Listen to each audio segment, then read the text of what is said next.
Welcome, Reds, to the 100% United pod. I'm your host, TC, and on today's show, we'll be looking back on United's friendly at Villa Park, plus the United women's team's topsy-turvy victory in Birmingham too. Then a chat to Ben Senior, co-host of the Man United fan show over on Love Sport Radio, about the new season, the academy, and all things United. First, though, United not the result we were looking for. A few standout performances. We went down 1-0, and Ollie Watkins' goal for Villa, putting us to the sword.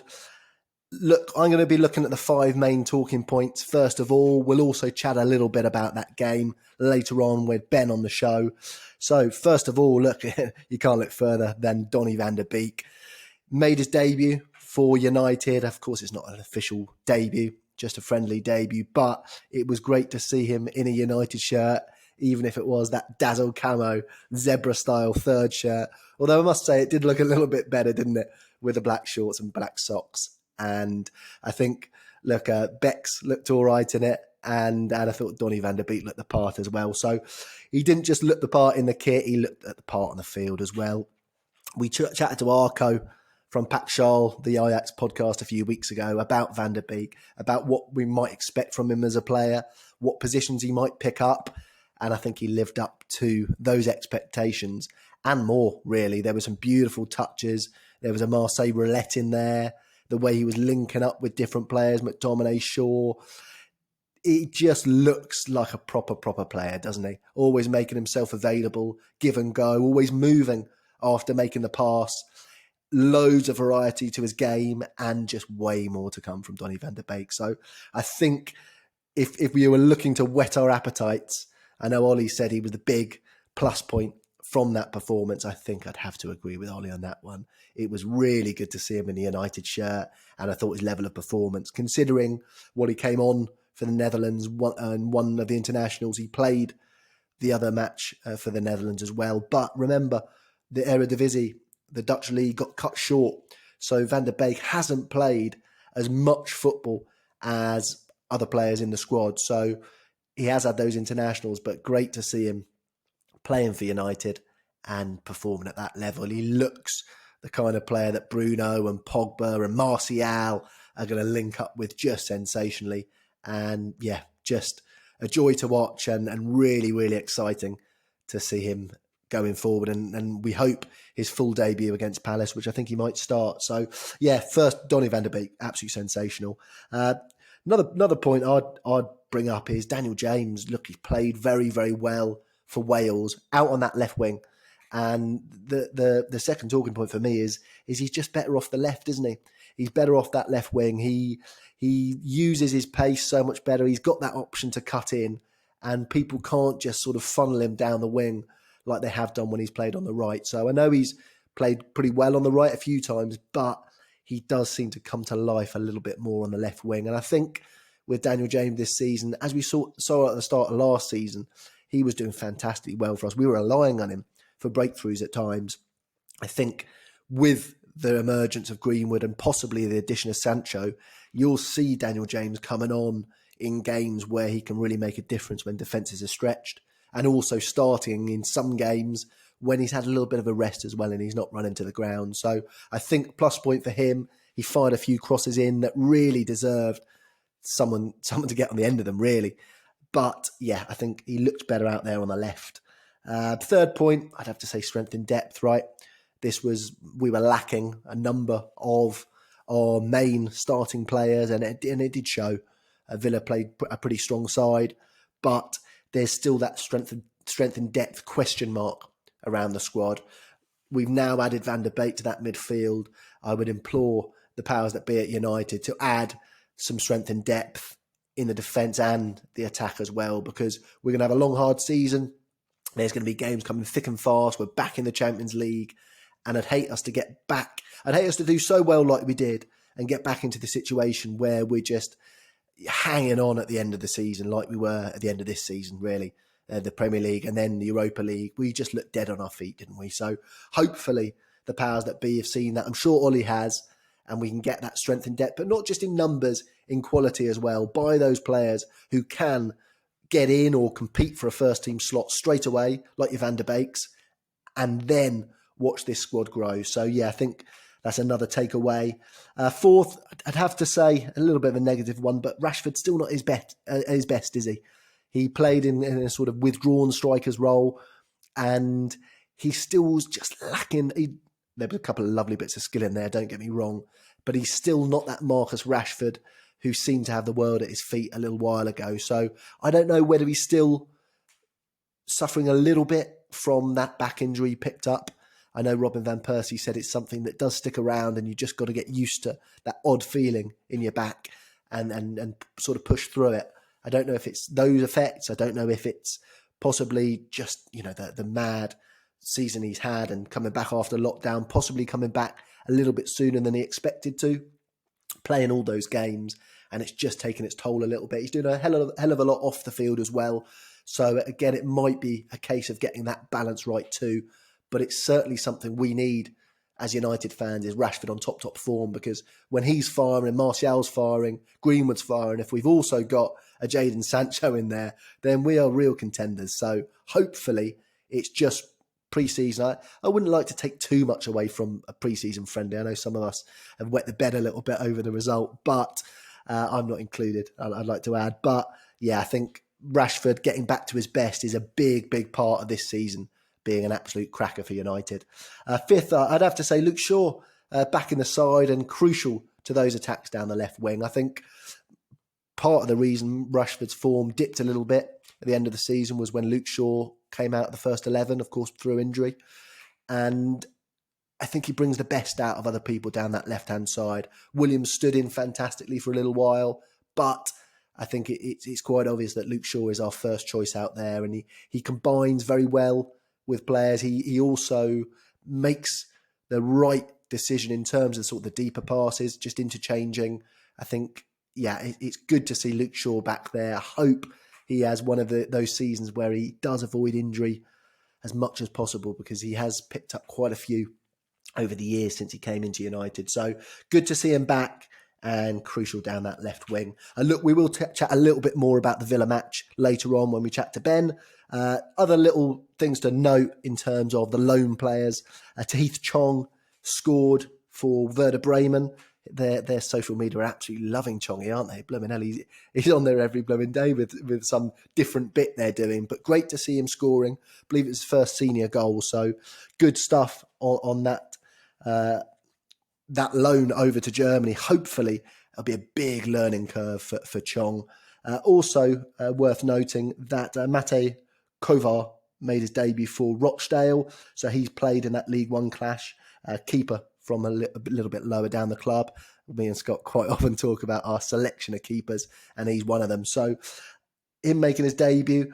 Joel Pereira actually started on the bench at the weekend, and Dylan Levitt as well. But he's expected to make his debut tomorrow in the EFL Cup. So it'll be good to see Dylan Levitt playing against men. He has obviously shone. He's played for Wales, so he's got that experience playing against at full level.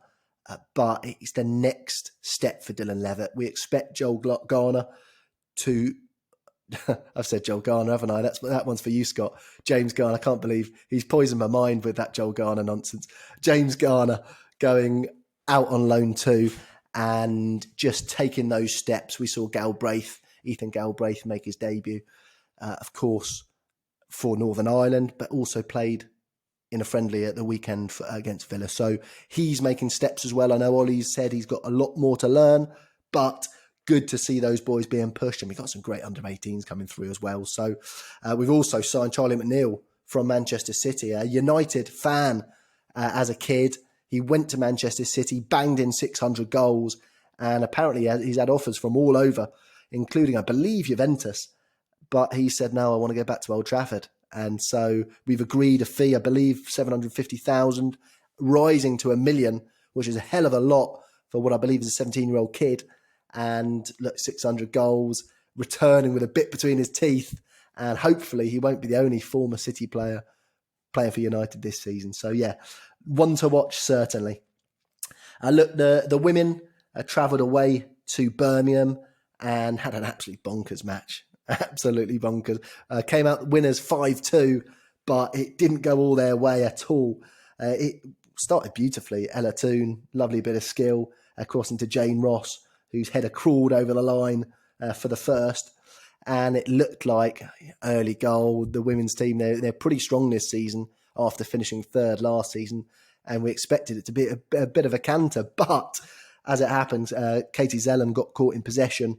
Mill Turner got ran over by Claudia Walker. It was kind of a Jonah Lomu style move, if I might say. She absolutely mullered her, ran her over like Lomu and Kat back in the day, and she slotted home, and no chance for Earps in the United goal for 1-1. And then it got worse straight away, really. There was own goal, Abby McManus putting through her own net from a free kick out on the left. So it was 2-1 to the Blues. And then Katie Zellum, the skipper, and that's what you want from your captain, isn't it? You make an error and then you stand up and you're there to be counted. And she banged in a beautiful free kick just on the edge of the D, curled it into the top left corner for 2-2. So we went in at half-time with the score 2-2. Unexpected, and I expect Casey Stoney, I suspect she had a few explicitives in there and basically got a performance out of the girls in the second half. Jackie Gernan went absolute peach of a ball from deep in midfield. It was an absolute pearl over to Kirsty Hansen, who popped it into the middle. Ella Toon there on the volley. 3-2 United, and we were up and running. Debutant Alessia Russo popped it through for Hansen for a second. And look, we were sitting pretty. And Jackie Gernan also beautiful skills to set up Kirsty Hansen, who smashed home as well for the fourth. So yeah, look, 5-2 winners for the women, and some really tasty performances there. I must say, Gernan looks fantastic. I know she was on the bench for the last game. She started this one.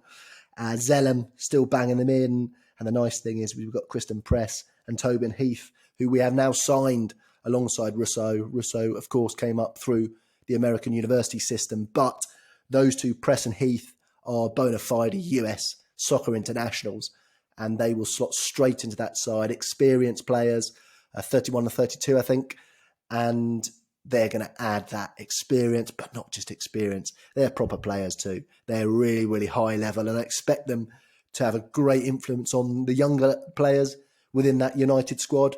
And also just in terms of numbers, in terms of goals, in terms of creation, they are top class. And they've played at that in that pressure cooker that is US soccer on the women's side, because it is by far the biggest market in the women's game. So in terms of exposure for the rest of the United team, it's going to be great. But unbeaten this season, and with those two to come in as well, I think it's exciting times ahead for the women's side. As I mentioned at the start, earlier on, I caught up with Ben Senior to chat about the new season, about United in general, and whatnot. Look, if you want to search Ben out, his Twitter and Instagram are at @BenSenior_, and his YouTube is Ben Senior. He's been the co-host on the Man United Fan Show, Love Sport Radio. Cracking chat with Ben. Hope you enjoy it. Welcome to the 100% United pod, Ben Senior. Pleasure to have you on. Hello, mate. How are we? I'm very good, thank you very much. And what about yourself? Yeah, I'm very good, mate. Felt like a little bit left out after the opening Premier League weekend, but I'm raring to go now for next week. It was properly weird, wasn't it? Yeah, it was like really strange, almost an opening day party, and we've just not been invited, have we? Yeah, and we've got a fantastic record on the opening day, haven't we? So normally we post 3 points, hope others drop, and go from there. As it is, we're 3 points behind, which isn't a great start. Of course, as a result of us doing so well in Europe.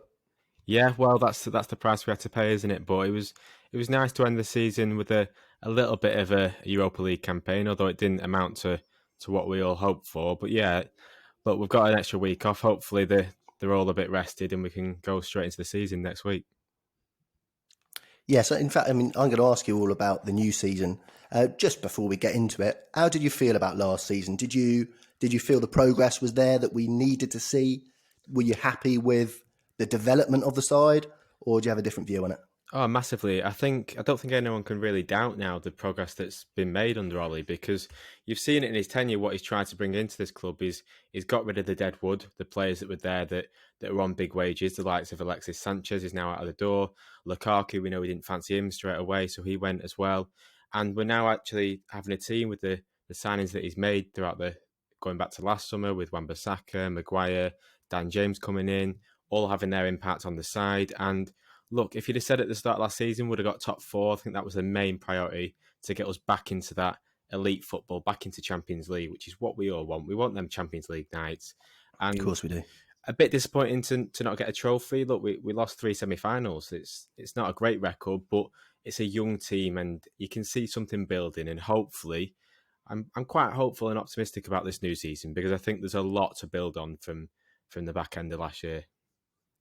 Yes, certainly. I mean, I think there was definitely progress in terms of sort of the culture of the club and progress in terms of results as well. I know we finished on the same amount of points, 66, didn't we, for the last couple of seasons, but we finished third instead of sixth, which is obviously a massive improvement. And like you say, those 3 semis, of course, we fell at the hurdle. There's one thing I've been bringing up on the pod a little bit, and my big worry about this team is it seems when the pressure really cranks up, that we are a little bit there for the taking. You look at the semis, you look at maybe that Southampton game, the West Ham game, when we had big chances, even throughout the season when we had chances to get into that top 4, we kind of stumbled. Of course, look, you can always look for positives and negatives in a season.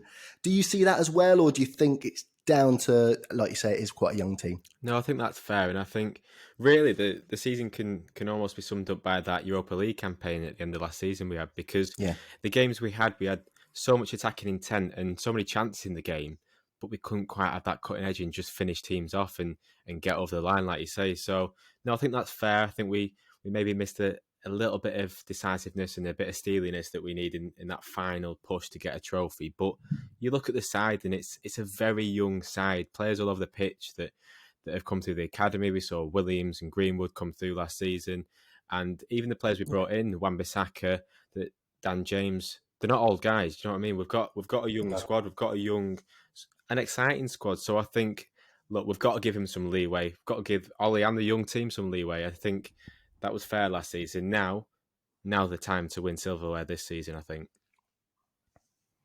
Yes, we do. We need to take that step up, don't you?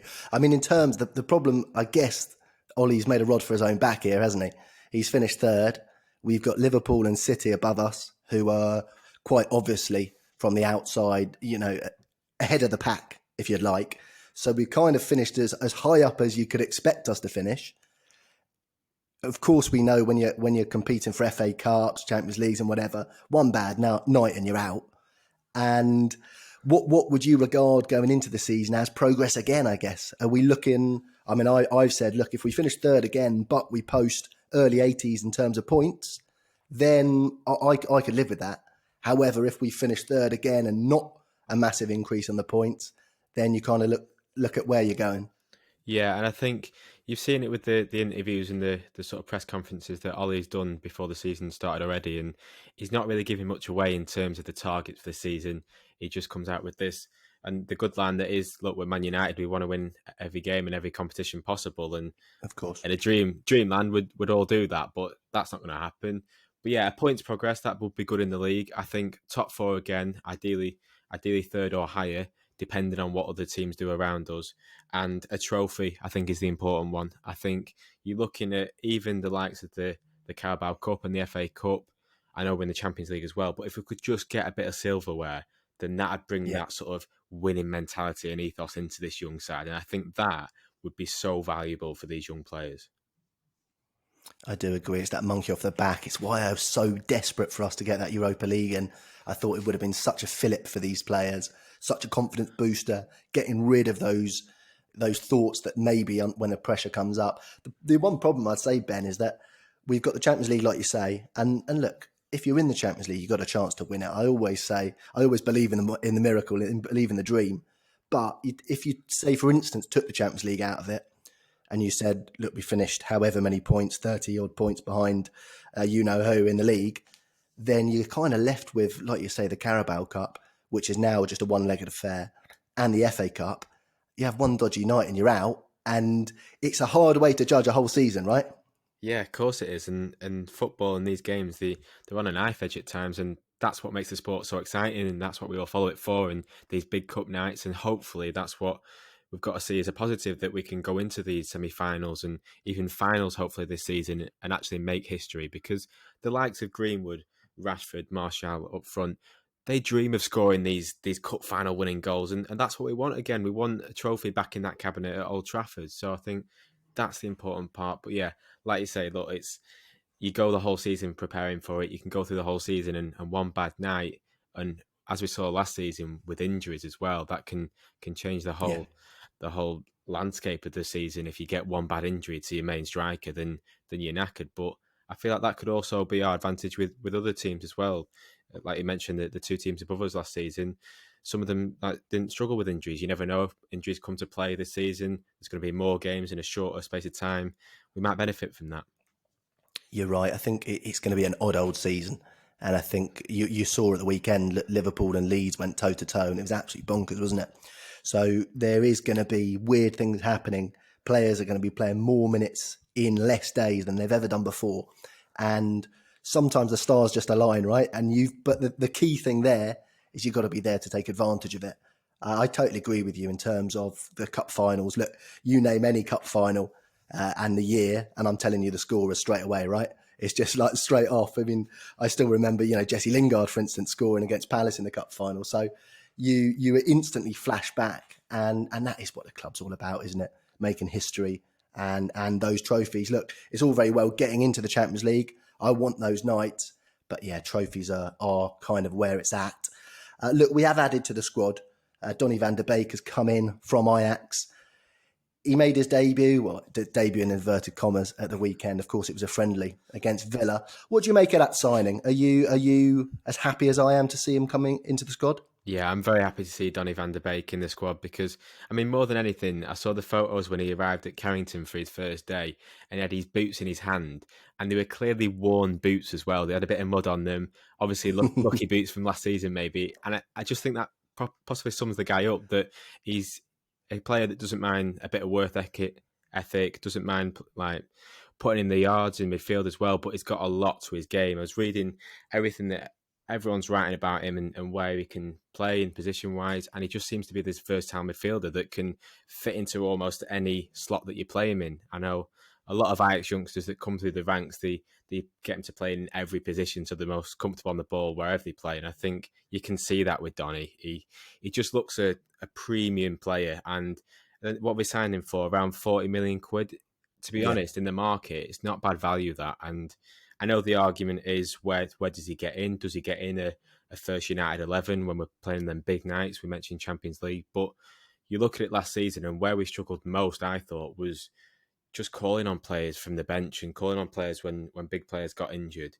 We didn't have that quality to come in. Yeah. We saw Pereira, Lingard, and I don't want to slate them too much, but they just didn't have the quality when the likes of Pogba and then Bruno towards the back end of the season were maybe flagging a bit, needed a bit of a rest. We didn't have that player to bring in. And I think if you can bring in Donny van der Beek, that's one of the best midfielders in the league that'll come off the bench and compete with anyone. So I think it's a very good signing. I think he's very versatile. He's got great ability on the ball, and he's an option for United to play different tactics too, possibly, whether we go for Ollie's favourite 4-2-3-1, whether we go to a 4-3-3, a diamond, or, he likes 5 at the back as well, doesn't he? So I think Donny can fit into any one of them tactics. Yeah, I think you're spot on. I think especially in those games, maybe when we're playing lesser teams, if we are struggling a little bit, bringing a Van der Beek on for someone and putting him alongside Bruno, or bringing Bruno even better off the bench and him finally getting a rest, is going to be a massive thing to basically give the opposition just a whole different picture to deal with. I actually spoke to a guy who runs the biggest Ajax podcast, Arco, just after Donny signed, and asked him about where his best position was. Could he play alongside Bruno and Pogba as well? Of course, we saw him at Villa at the weekend, and we saw that he is possibly a lot more of a player than people had him down for. We've all seen the goals. We've seen the late runs into the box. I don't think people thought he'd be making himself so available at the back end of the midfield, and also, of course, going forward, as we all did expect. But yeah, Arco did say that against the lesser lights of the Premier League, Pogba, Bruno and Van der Beek would be a goer. And he said just in terms of character, in terms of a player's player, he just was raving about Donny van der Beek. He couldn't get enough of him. So that was a fantastic Ajax side about Donny van der Beek. What would you say in terms of, I presume you saw a bits and bobs of him against Villa at the weekend. Where do you see him fitting in? Do you see him being a bench player to begin with when it comes to the crunch? I mean, first of all, from that Villa game, he managed to make the new third kit not look half decent. The zigzaggy black and white shirt with the black shorts and black socks. I thought it didn't look half bad in it, which is a task in itself to make that kit look decent. But Yes. yeah, in terms of his performance and where he plays, I think the most that I've seen of him, admittedly, is when Ajax have been in the Champions League, and that's probably been in a more of an advanced position. But like you said there, if it's coming out that he can play in more positions, then I feel like from the start of the season, there's been question marks. I know Pogba missed international duty because he was isolating with coronavirus and all that sort of stuff. So I think Van der Beek could come in straight from the off. He seems like he's fully fit. He seems like he's raring to go. So I think you might actually see him start against Palace at the weekend, which I wouldn't mind either. So, like you said, Palace are one of those teams that you would expect us at home to have most of the possession. And last season, again, where we possibly struggled was when we played teams and we had more possession and we struggled to break them down, especially at the start of the season. So he could be absolutely vital to that. So I see him mainly being a rotation player for Pogba, Bruno, and look, we could be playing 3 games in a week this season at times. So I think we will be, yeah. It's very good to have these players. You look at Henderson and De Gea fighting for that number 1 spot and players all over the pitch. It's important to have this competition for places. And if Van der Beek, if he plays against Palace and plays well, then it's hard to take him out. So he makes his own bed, really. If he plays well, then Ollie will struggle to bring him off. But I think he's a valuable asset to the squad and one that will very much need this season. And you know what? That's exactly what we want, Ben, isn't it? We want players to have to earn their place in the side, no matter how good they are. You might say Pogba's a fantastic player, but Donny van der Beek playing brilliantly while Pogba's out will make Pogba come back and play at that level above himself. And you're driving all the levels up, which is something we've been doing since the Fergie years, right? Is grasping the best out of each and every player. Just before, I'm going to actually ask you about the goalkeeper position. But in terms of, look, if we're going to be without Pogba and Bruno and Van der Beek are going to start, would you expect Bruno to still be the furthest forward in that midfield? Or, as I'm kind of thinking, Bruno and Van der Beek are both intelligent enough to do the shift when they need to, especially if they got another man in that midfield a bit deeper as well. And you got that situation. I saw Bruno for Portugal the other day with João Felix was obviously taking up a lot of the spaces Bruno normally picks up. And he played fantastically in a more of a number 8 position, if you like. Yeah, I think you mentioned intelligent players, and I think that's what we noticed last season, the big change when Bruno came in, and it's just intelligence on the ball. I know he linked up a lot with Martial, and you could see almost the cogs turning in the head that they knew what each other was doing. And I think that's going to be the case with Van der Beek as well. I know Bruno played in more of a deeper role for Sporting back when he was at Sporting Lisbon. So I know he can do that, and he's got that in his repertoire. So I think both of them can play multiple positions. I think I would expect Bruno possibly to be the furthest one forward, just because Van der Beek is probably more comfortable in a deep position in more defensive midfield than Bruno is. But like we said, that the movement on the pitch, it excites you as a United fan that we can have midfielders that have that much ability on the ball and that much intelligence to go and get the spaces and play where the space is. Because like we see in the modern game, in the modern Premier League, it is all about exploiting the space, and the midfield can often be where games are won and lost. I know that especially last season, where we profited most last season, especially in the first half, was when we had Fred and McTominay linking up and we had them sort of links all over the pitch. And I think if Van der Beek and Bruno can possibly somehow get that link up, then we could be on to a winner there. Yeah, definitely. I think with a defence facing up to whatever front 3 we've put out, and then basically Donny van der Beek and Bruno making it a front 5 effectively, is going to be a lot better against what they call the low blocks, right? I thought when we came back after restart, I thought Pogba was picking up those positions really nicely. I thought Bruno and Pogba were almost camped on the edge of the opposition's box, and it was exactly what I wanted to see. But as it went on, Pogba seemed to withdraw a little bit. I don't know if it was came from the coaching staff or whether he naturally withdrew, or like we sometimes see with this team, we get a few knocks in terms of our confidence and we kind of revert to type a little bit. But I think Van der Beek and Bruno, there's not going to be any of that sort of receding into their shells, and you're going to see them both probing and penetrating, passing and moving. I think it might be a match made in heaven. Yeah, and you mentioned Pogba. I mean, Pogba is one of the best players on the ball that we've got in the club, and you saw him last season when he drops into them deep positions. He can pretty much spray it wherever he wants and find Rashford or Martial or Greenwood up front. So I think to have the option, like that is what Ollie must have dreamed of for the past 12 months, to have an option to choose from a midfield of Pogba, Bruno, and Van der Beek. Who you're going to put in there? Like that's what we should be doing at United.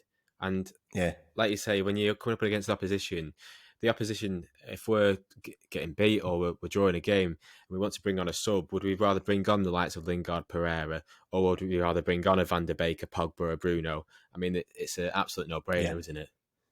It is, and like you say, it's going to give us versatility in terms of formation as well, and it'll be an extra nightmare. Just when they thought they were working Bruno out, in comes Donny van der Beek just to throw a cat amongst the pigeons.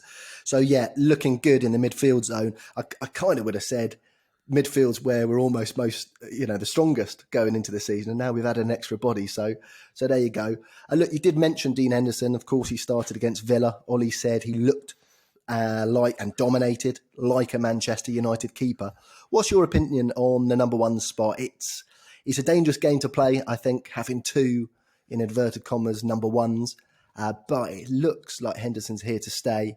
What do you make of that at the back? Yeah, it is a dangerous game because you look at any decent United team and it's built from the back, isn't it? It's that back four, that back five with the keeper that will go on and get you through them tough games in the season and in the cups as well. So yeah, it's a difficult decision for Ollie, but you look at last season and off the eye, Henderson had a much better season in the Premier League than De Gea. But I was looking through the stats this week and actually they don't differ too much. The save percentage, David De Gea was just over 73, Dean Henderson just over 75%. So not too much different there. They both got 13 clean sheets in the league last season.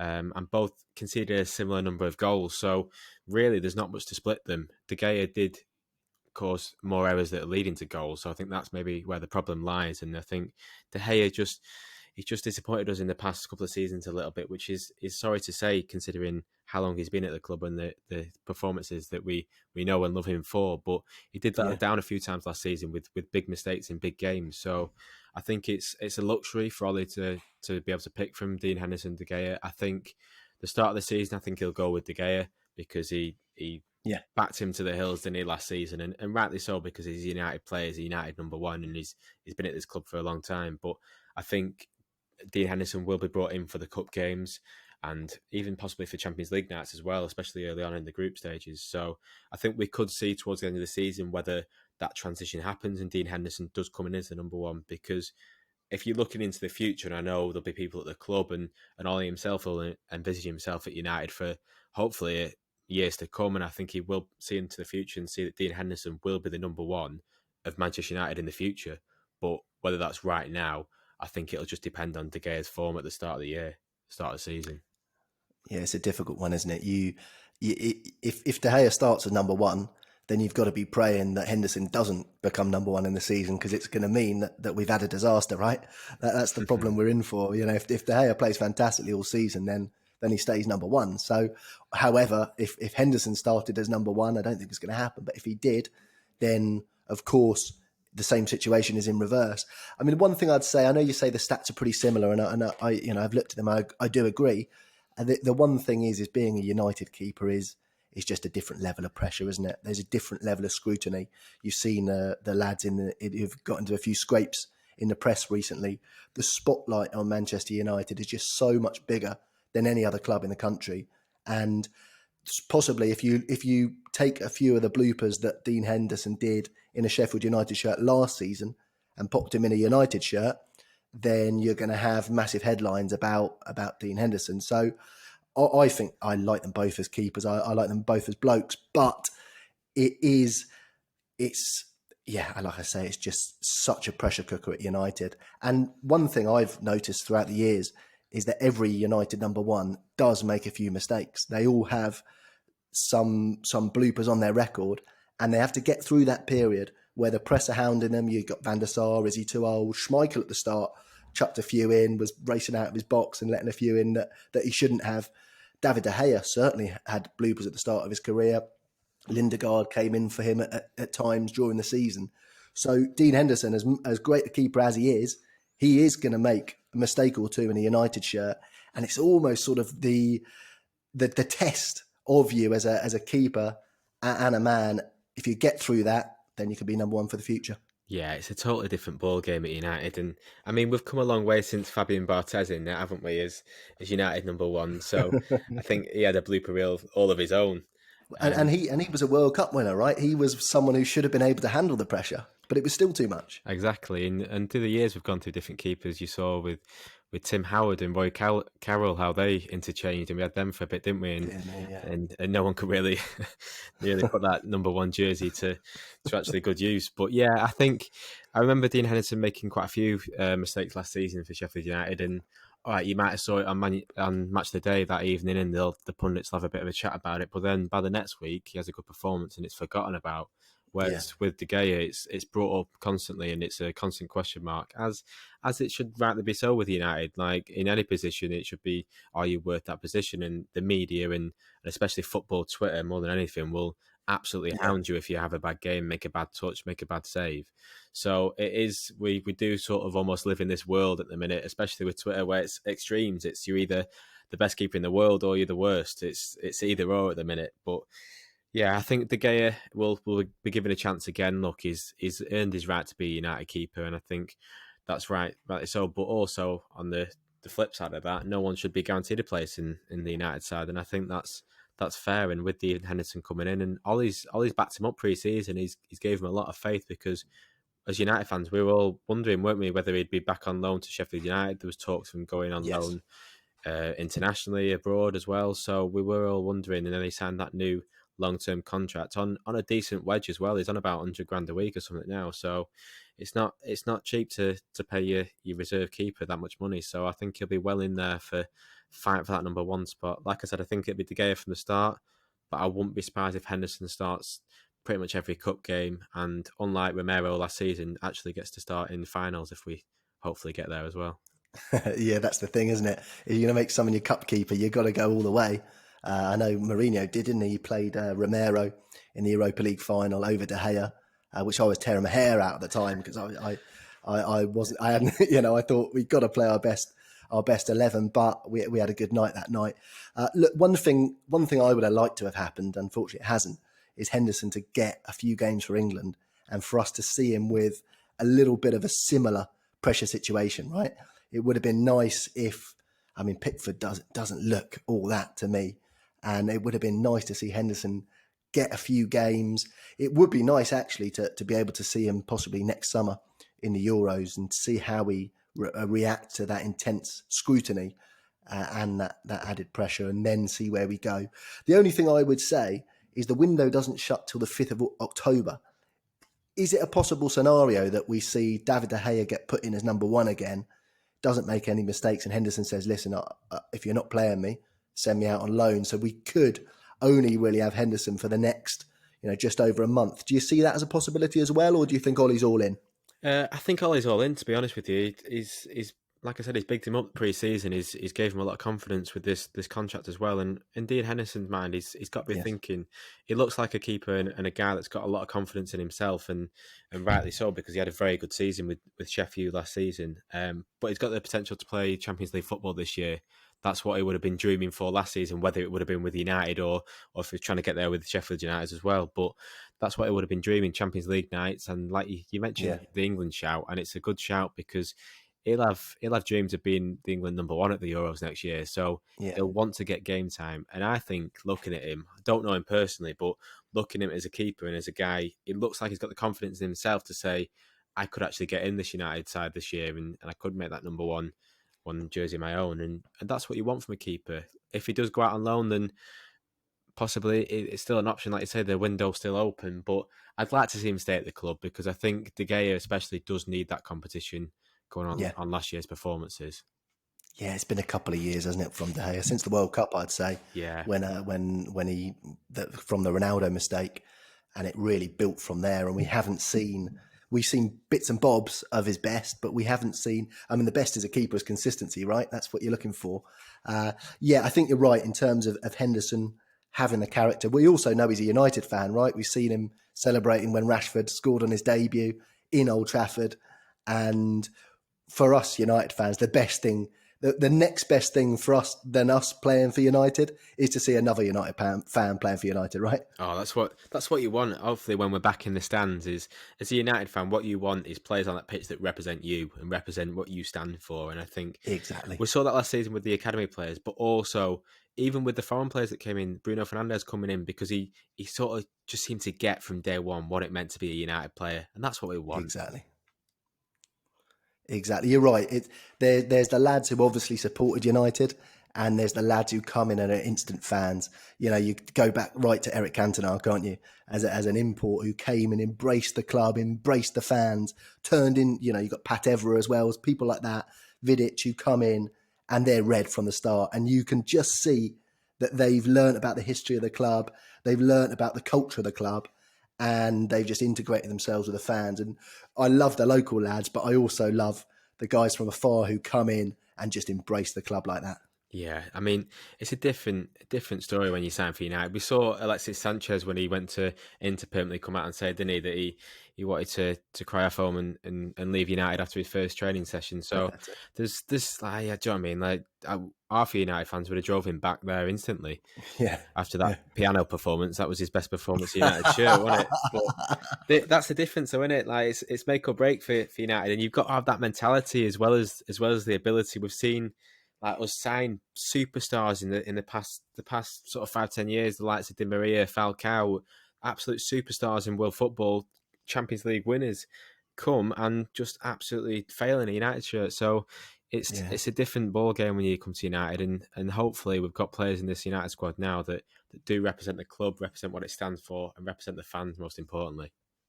Yeah, you're right. Like you said before, you know, it is a different story, but the riches in terms of love and financially as well, you get if you do make it are far beyond anything you get anywhere else in the country. So if you can get through, if you can get over that pressure, then it's all there for the taking. In terms of the team going forward, look, Ollie liked to play his first 11, if you like, whenever he could. Towards the end of the season, it seemed like sometimes we were kind of running it into the ground a little bit. Out of our squad that we've currently got, who would you say are guaranteed starters, in your opinion, personally? Ooh, guaranteed starters. Well, I mean, you'd probably say Wan-Bissaka is a starter at right back, even though I know we're going to go on to academy players, but you've got Laird coming through, you've got even Williams, who obviously is comfortable at right back as well. But I think you'd expect Wan-Bissaka to be a starter. I think you look at centre halves and Maguire's got that pretty nailed on. I know he got a lot of stick last season, especially from opposition fans, which is weird, but he was actually a very good signing for us. But apart from a couple of mistakes, he absolutely transformed that United defence. I agree. I think left back is still up for grabs, really. I think Shaw will probably have it, but I wouldn't say that's guaranteed. I think the midfield, I think Pogba's a question mark now. Van der Beek's in, so I think Bruno's a guarantee. And I think the front three, I think you'd probably say the front three that ended last season are absolutely nailed on to start with Rashford, Martial and Greenwood. Well, obviously there's the question mark over a certain Jadon Sancho coming in that'll be a question mark for God knows how long. But yeah, I think you're looking at them players, the Wan-Bissaka, Maguire, Bruno, and the front three as definite starters. And I think, to be honest, the rest of it is you could probably predict it, but it's still up for grabs, I think. And De Gea in goal as well? I think so. I'd say To start, to start the season, but with Henderson and how good he is, I wouldn't say it's a guarantee for the whole season. Yeah. To be honest, I agree. I would put Luke Shaw in there at left back now as a guaranteed starter. I think he brings that little bit more out of the other players around him in that position. I think Brandon did fantastically. As you said, he's comfortable at right back. He is actually a right back. You know, he got popped over to the left when Ethan Laird was playing right back quite a lot. And although he did a great job to begin with, you've got such intense detailed descriptions from the scouts on the opposition side these days in terms of attacking weaknesses. I think Williams, he suffered a little bit towards the end of the season, didn't he? So I would have Luke Shaw, but apart from that, I totally agree on those. I think those are the obvious nailed on starters. And I mean, that takes us nicely onto transfers, I suppose, in terms of you look at those gaps within the side. In terms of the Jadon Sancho deal, look, it seems like it's been going on forever, doesn't it, mate? It's bonkers. Are you still confident that he's going to come in? Yeah, I mean, it's like the new Nico Gaitan, isn't it? That we're will he sign, won't he sign? And it seems to rumble on and on. But and we never got him. We never got him. No, I think he's still playing now. There's still time yet. But yeah, about a week or two ago, I was pretty confident. I thought we might just have a sneaky sort of announcement up our sleeves coming into the new season. Obviously, starting a week later, but yes, we're going into it now, and obviously we're recording this before the Palace game. Hopefully, it comes in before that. But as of yet, there's nothing in confirmation there. I don't know. There's rumours now coming out, and it's hard to believe what to believe in the transfer window. But there's rumours coming out of Gareth Bale and interest there. I think that's another one that we constantly get linked with every time a transfer window opens. But I'd hope so. I think I'm verging on the sort of side of that we're probably not going to sign him, but I'm still Oh, really? I'm still quietly confident. Like, I'm hopeful. I'm really, really hopeful because I think he would be an absolute monster of a signing. I think he goes in there and he's one of the best signings of the summer transfer window for anyone.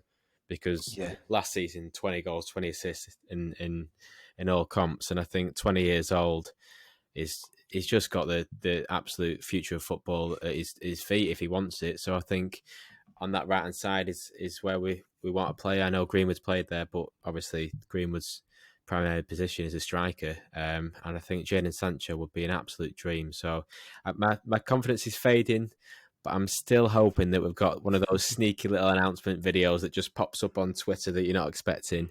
Because really, Van der Beek came out of the blue a little bit in the 24 hours that we signed Jadon Sancho playing the drums.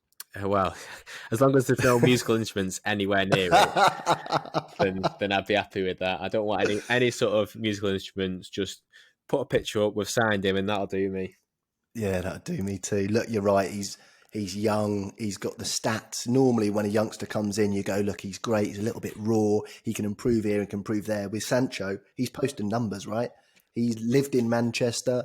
He's got the bit between his teeth in terms of ramming it down that lot across the rows' throats because of course, he left City to go to Dortmund.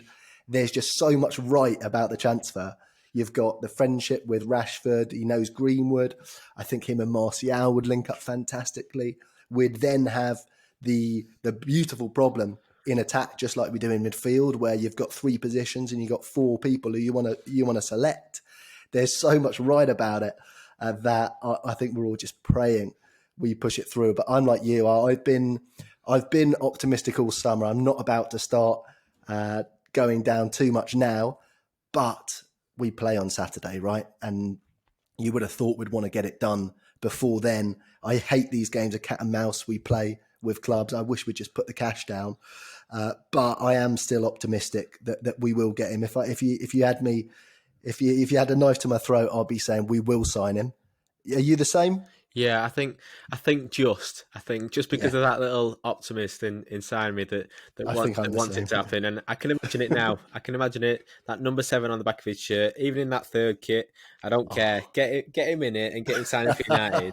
I can imagine it. So we're going to say yes, just.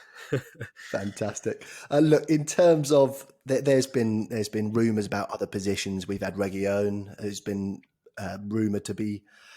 We're after him from Real Madrid. Look, there's been rumours for left back, centre back, defensive midfield, of course the right winger with Sancho and striker as well. What would you regard? Of course, the right wing we look like we're after. In terms of the other positions, how would you rank them in order of priority? And who out of the names that have been springing around would you like to come in?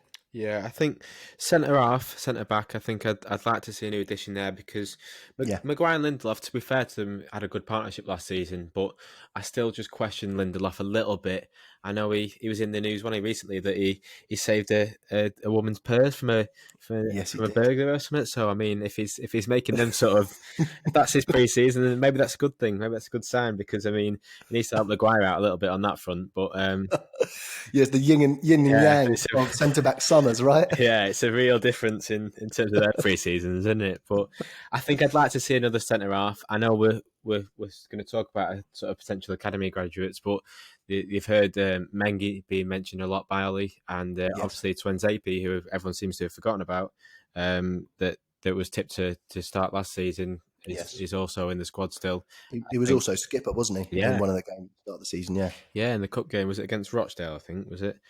yeah, I Um, believe so. Yeah, Yeah, so we've got players there, but I would like to see a centre half. But then you're looking at world football, and it seems like there's a lot of teams that need a centre half. You look at Chelsea, yes, and they've just signed an Asian Thiago Silva. That's the sort of I know they signed yeah, Sarr as well, the youngster, but Thiago Silva's their centre half problem, and I think a lot of teams, you see City as well, looking to sign a centre back. So I think there's a lot of teams out there, and the name obviously was Upamecano, wasn't it, at Leipzig, yes. that is the premium centre back on the market. But obviously, with this release clause that apparently is in his new contract, that next year he can sign for Kicks in. Yeah, a decent fee, I he, think. he did actually have one this summer, but he obviously signed a new contract, and then they delayed it to next summer. So we could have got him for the 42 at the start of this summer. So yeah, I don't know what's going on with that. Right. Okay. Yeah. And I think when that clip came out of Ollie apparently saying to Nathan Ake last season that we need a left-handed centre back, I think that's what we all thought we needed. And you look at the market, and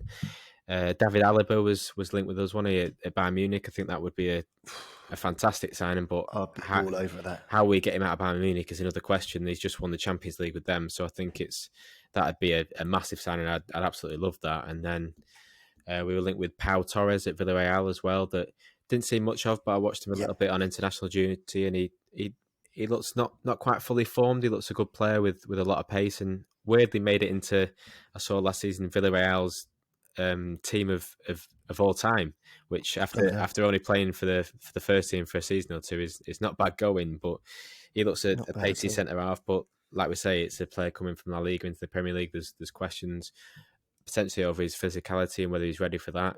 Similarities possibly to Lindelof coming over from the Portuguese league. So I think I'd love a David Alaba, but I don't know if it'd be actually feasible in this market. I would love Alaba That'd to be come in.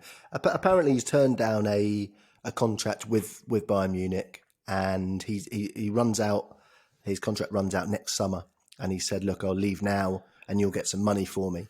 So apparently, Bayern are looking for about the same as they are for Thiago, the 30 million quid, but then of course Bayern have offered him quite a decent contract. I think about 270 a week. So we would have to then hit him with a massive contract, but he fills in that left centre back spot. He fills in left back spot. He fills in defensive midfield spot. I mean, you could make an argument that if there were three of him, he'd get into the side three times. So it would be a beautiful signing, but it would cost a lot. But I think he is gettable if you're willing to put the money down. Yeah, and weirdly we were linked with Thiago for quite a bit, wasn't it? And I don't know whether that was Yeah, just agent talk or whether we were actually in from or not. But yeah, Alaba, if he's gettable for around 30, 40 million, I think that's an opportunity that has to be taken if he's only got 12 months on his contract, because he is yeah, the elite centre back in world football that is potentially available. And like you said, he can play in those three positions. He could probably play every position on the park. He's that good of a footballer. And free kick abilities. I know he takes penalties as well from set pieces, corners. It's always useful to have a left footer that can do that. So yeah. I think he'd slot straight into that United side, and someone with a bags of experience. Big time. I know. Yeah. What about? Go on. I was going to say, I know you mentioned Regulon, and I don't know if that's just a player that's wasn't earmarked by United, but then he's come available, and it's potentially for quite cheap money. And he had a great season last season. We saw that like firsthand, didn't we, in the Europa League when he played against us and played very well. I think He's fantastic. it'd be a good signing, but would he be in the top 3-4 positions that we need? I'd say probably not. I'd put right wing, centre half, and a defensive mid above left back in terms of problem positions for United and potential improvements. But if he's available for say between 15 and 20 million, it's not a bad deal to be done. Yeah. And what about up front? I know it seems that we've got an embarrassment of riches. If Sancho came in, even more so. Ollie, he loves his strikers, of course. We've been known for having a big pool of strikers in the past. Do you think Ollie might dip in for a strike? I mean, we were effectively going for one in January, weren't we? He was after Haaland in January, and then Haaland fell through. We got Bruno. Do you see that happening? And if so, would it be the kind of name that we might want, or might we be looking kind of down the Josh King road again? Yeah, I know when we were linked with Josh King, and look, a United player that came to the academy, a United fan, but I think Yeah. he's not the right player for United at this point in time. I think No, I don't. Ighalo's obviously extended his loan deal, hasn't he? And even against Villa pre-season, I was watching the highlights of that game, and it seemed to be that it was sort of a similar to the end of last season where we just couldn't finish the chances that we had. Yes. So striking options would be nice, but then you look again at the market, and yeah, Haaland would have been an absolutely amazing signing, but we missed out on that one. And you're looking down, and really to get a player in that's going to actually be available and not cost the earth is very, very hard. So I think if we get Sancho in, I think that almost solves it, because you get Sancho in that right wing, like we say, 2020 on goals and assists last season. And then you push Greenwood more to a central role, that him and Martial are vying for that number 9 shirt and that forward line in United, and it looks a lot better then. I mean, look, Rashford, Greenwood, and Martial scored over 60 goals between them last season, so Yeah. it wasn't actually an issue in terms of scoring goals, especially towards the post lockdown form that we had. Yeah. So I think it would be nice long term to have another option there, but I think if Sancho come in, that other option is Greenwood. Yeah, well, it actually takes us nicely onto Mason Greenwood. Look, everything's gone right for him, hasn't it? Everything he's touched has turned to gold or goals or whatever you want to say. But of course, he made his debut for England. He's got busted being a naughty boy. The press have now, I said last week that Knives are going to be out, and unfortunately have been. They've dug out an old video of him taking, let's call it laughing gas. That's what it is. You know, they're trying to make it. I mean, hippie crap makes it sound a lot worse, doesn't it? But what are your thoughts on it? I'm of the camp when Maguire got arrested. I'm just right behind him. I'm saying he's our lad. We back him to the hilt. Same with Mason Greenwood, especially he's an 18-year-old lad. The things he's done are not massive, morally massive things for me personally. What do you make of it and the whole hoo-ha surrounding Mason Greenwood? Yeah. I mean, if we had a stadium, an Old Trafford full of fans against Palace, and we had 70,000 United fans there, they'd be all cheering for Mason Greenwood's name. We know that full well, because we get behind our own, don't we? I We do. think with England, yeah, what happened in his hotel room with breaking the coronavirus and the lockdown restrictions, it was wrong, and he was right to be punished for that, and he was punished by that along with Foden at City, wasn't he, and sent home from the England cap, and Yeah. he had to come out and apologise for that. And I think since then, what we have seen, I think Gary Neville summed it up pretty well at the weekend when I heard him speaking about it, that it just seems to be that he's taken his punishment for that. He's come out and apologised. The club have apologised and said he's wrong, and he's admitted that he's wrong. And now it seems to be the press are now on him. They're searching for anything they can find within his personal life. We've seen it. I know you're not a United player, but we saw it in the media with Raheem Sterling a few years ago, and it wasn't nice, because it was a young player that was breaking through and doing really well, and then being brought down by the media unfairly, it seemed, and unjustified. So I hope that Mason Greenwood doesn't experience that this season with the press, because it's not nice. Like that isn't nice for a young kid. And I think what you're hoping now in terms of this pre-season, because on the face of it, Maguire's been banged up abroad, Greenwood's been sent off from England cap and in the headlines. It doesn't look the greatest PR pre-season, does it, from the United point of view? But what you're hoping is we get this siege mentality now, and we think, 100%. Right, you've apologised, you've got that out of the way. The Greenwood, not Maguire, because he's obviously had nothing to apologise in the end. But they've had that experience. Now they've come into the squad. Now we get into the squad, and this is Man United now. This is our squad, and we go through the season, and we fight for each other now. And what you're going to hope is that that's what we have, because at the end of last season, what Ollie definitely showed and brought into this side is that spirit, and you're hoping that continues this season. Yeah, definitely. I think I'm expecting a monster season from Harry Maguire. And Mason Greenwood on the pitch. Look, he's just 17 goals last season, equaling a few United heroes records for a teenager, of course. I'm expecting him to smash that next season and take that record for his own. Look, he's a young lad, and like you say, the press are going to be all over him. He will need some guidance, but we've seen it many times before, haven't we? Seen it with Cantona, we've seen it with Beckham, we've seen it with Ronaldo and Rooney after the World Cup. That siege mentality has served us very, very well. So I'm hoping Ollie will use that experience of being in the club at those periods of time and learning about them to propel us forward. And yeah, I'm right behind those guys, just the same as you. Look, of course, Mason Greenwood came through the youth academy, and there is murmurings throughout the club and whispers throughout the fan base that we've got another absolutely cracking bunch coming through now. I know you follow the youth teams quite a lot, the academy. Who are you tipping to make it big out of the current stable? Yeah, it's an exciting time for United because we did go through a few years, didn't we, of not really having many academy graduates. But that's what we pride ourselves on. We pride ourselves on having players that have grown up around the corner from Old Trafford coming in and making the name on the pitch. And you look at the current crop, and Tedan Mengi seems to be the big one that, especially Ollie, is pushing this pre-season because he rarely goes without a press conference and doesn't mention his name. He's called him out quite a few times. Joining up with the first team last season. Yeah. Obviously, he made his debut, didn't he, in the Europa League got a couple of minutes there. But played against Villa pre-season, so that he came on and played at centre half there. He's captain United at youth level, at under 18s, under 23s. So Yes. he's got that mentality. He looks a player with a decent amount of ability on the ball. I've seen reports saying that he's able to drive into midfield. He's got the pace to be able to keep up with Premier League attackers. And that's what you want for this team. And could he be the answer to our centre back problems at times? And I think he possibly could be. Look, he's only 18 years old, so Yeah. we don't want to big these players up too much. But I think he's the number one that will be coming in and sort of being in around the first team. And you might see him on the bench against Palace or in the coming games that he might come in and play a big role. So I think he's the one that just all the talk has been around, and I think he will be coming on and making his impact this season, definitely. Yeah, I think in terms of, like you say, his attitude, his mentality, he doesn't seem like an 18-year-old. He doesn't physically seem like an 18-year-old either. And he might just be one of those guys, like, say, De Ligt. I know Ollie's compared him to De Ligt skippering Ajax at 18 years old. He might just be one of those freak footballers who the age doesn't really matter. I think it'd be a risky business pinning our hopes on him.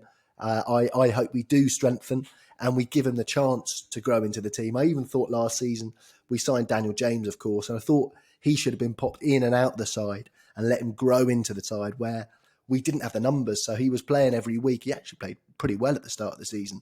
But then we ran him to the ground and all those minutes at senior level do get on top of you. So it's one you have to be careful with. But I do agree. I love the look of Mengi. What about Hannibal Medri? Yeah, he's the one. When you look at him, you want him to be playing for United first team, don't you? You do, don't you? He's just got this iconic look, obviously with the big hair, the afro. That he got sorted last season, didn't he? In a youth game against Leeds, they were all calling him Sideshow Bob, but then he had the last laugh because United won the game, and he did well in the youth setup last season as well. And I know that Neil Wood, the under-23s manager, has come out and said that, look, don't pin all the hopes on him. Don't expect him to be going straight into the first team because at the end of the day, he's still only a young kid. And I think he got a lot of hype around him because of his look, because of the price tag that he came from Yes. Monaco. Or was it Yeah. just over 4 mil? I think it was, but No, obviously, I think it was 10. was it 10 that it could I rise think it up was 10 to? million euros. Yeah. I think So all in all, yeah. that's big money when you're talking about a player that's coming into the youth setup. But that's what hopefully United seen him, and I know there's a lot of good talk about him from the United Youth Academy. Is a midfielder, and perhaps a midfielder that is in the mould of the way we're playing. And we Yes. mentioned Van der Beek of being able to be that sort of comfortable on the ball, creative midfielder, being able to link up and play through balls to the attackers. And you could see him stylistically, you could see him coming into one of them Bruno, Pogba, or Van der Beek roles of more advancing in midfield. So I think stylistically he comes into that first team, but obviously you want him to build his everything up, build his physicality up, build his minutes up. Yes. And I think he'll probably be mostly U team player this year, but I think you might see him come in for a couple of cup games and into the I hope squad so. maybe. Look, I mean, it's just wanting him to come into the first team dressing room, isn't it? And come into that mould and train with Rashford and Greenwood and Williams and hear about how they've gone from youth team to first team. He needs to get a feel for it. And I think Yeah. Ollie, especially last season with a lot of the youth lads, he did well in terms of before the likes of Williams and Greenwood made the debuts and stuff, he brought them into the squad and brought them into big games when they might not even be in the squad, but they'd go travel away with the first team and they'd be around them and around training. I know Mengi actually was involved a little bit with the first team last season as well. So I think that's what it's about. It's about getting him involved because I think future-wise, and I think, look, anyone that plays Football Manager or anything like that, you'd be signing Hannibal all day long, wouldn't you? Because he's a wonder kid and you talk of them sort of stuff. So hopefully he's a player with a lot of potential that will fulfill that in the future. Yes, I think what I liked is when you've seen him play against men like we did against Salford and in the pre-season friendlies as well, he's not scared to get stuck in at all. He's not scared, when he gets a kick, he fronts up big time. It's possibly something that might get him in a bit of hot water in the future, but we've loved players like Cantona and Keane in the past who are complete nutters when it comes to physical altercations. So I love that side of him as well. And yeah, I think he is destined for the top. Is there anyone else? I know Dylan Levitt's gone out on loan. Maybe Garner's going to go out on loan too. We've got Alanga came on against Villa at the weekend. Is there anyone else, Ethan Laird, that you fancy? Maybe not this season, but for the future?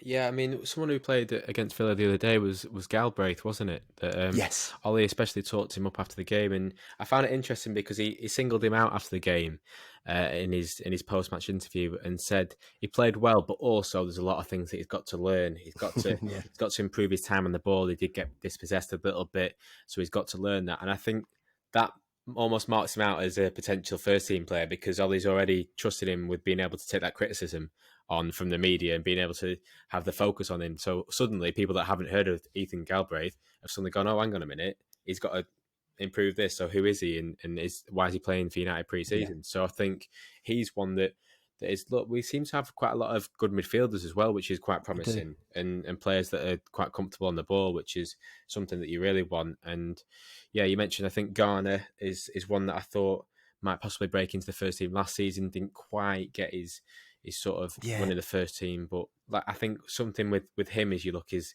he would benefit so much from a loan move, possibly to a championship club or somewhere that he can be guaranteed he'll get minutes like week in, week out and improve in first team football. So I think, Garner, Galbraith, like we've mentioned, Hannibal, I think you've got a good crop of central midfielders there and players that, look, like we said, they seem to be able to fit into them positions. Garner would fit into a defensive midfield role or even a bit further forward than that. So yes, you'd like to see that we're bringing through players that fit the system as well, because I think that's been a problem area in the past few years where before Ollie came in possibly where we didn't quite know what our best formation was or best style to play. I think the thing we've got now is you want players to come in and go, right, you go and play that role, you go and play that role. And automatically you're going to see more of these players come in because they know they can see an absolute route to the first team. Yeah, definitely. And very nice touch, really, from the team a couple of years ago that played against Chelsea. We've had 3 full internationals already. You've got Galbraith for Northern Ireland, you've got Dylan Levitt playing for Wales, and of course, Mason Greenwood has got probably his one cap for a while, I would have thought. Southgate's not too happy. But, 3 players who have developed into full internationals is spectacular, really, from that youth academy. Oh yeah, and like look down the years, that's what United are for. That's a lot of England teams teams that actually do well in tournaments. That's few and far between with England, but a lot of good England teams actually have like United academies coming through, and that's what we want to produce for club more than anything. And I think it is good seeing them being joined up with the international setup, and I think Greenwood hopefully is just going to kick on even more this season because we forget Williams and Greenwood. They're still technically young players, and although they had a lot of minutes last season towards the back end, they're still prospects, and they're not fully formed at all yet. So hopefully they'll kick on as well and have more of an impact on this first team. Yeah, definitely. I mean, I think exciting times ahead for the academy. Look, Ben, before we wrap it up, I'm going to put you on the spot. Give us your prediction for the season: Premier League, Champions League, FA Cup, Carabao Cup. Where are we finishing in all? Yeah, I'm saying Premier League, I think we'll finish 3rd. I think obviously that's the same position as last season, but like we mentioned, if there's a bit of a points improvement, I think you want to see that. You want to see us improve slightly in that. Champions League, I think it's a little bit of an unknown for the majority of this United squad. I know a lot of got experience. Greenwood obviously coming on against PSG in that famous night a couple of years back, but I think quarterfinals is probably where we'll end up there. League Cup, I can see us going quite far, but I think it depends on the draw. So I think I'm going to say quarterfinals for that. FA Cup, I think this is the one that Ollie will earmark privately, and I think a lot of United fans would be happy if we won the FA Cup. So I think we're thinking a third place finish in the league, quarterfinals for the Champions League and League Cup, and hopefully an FA Cup winners medal at the end of the season. And would you take that?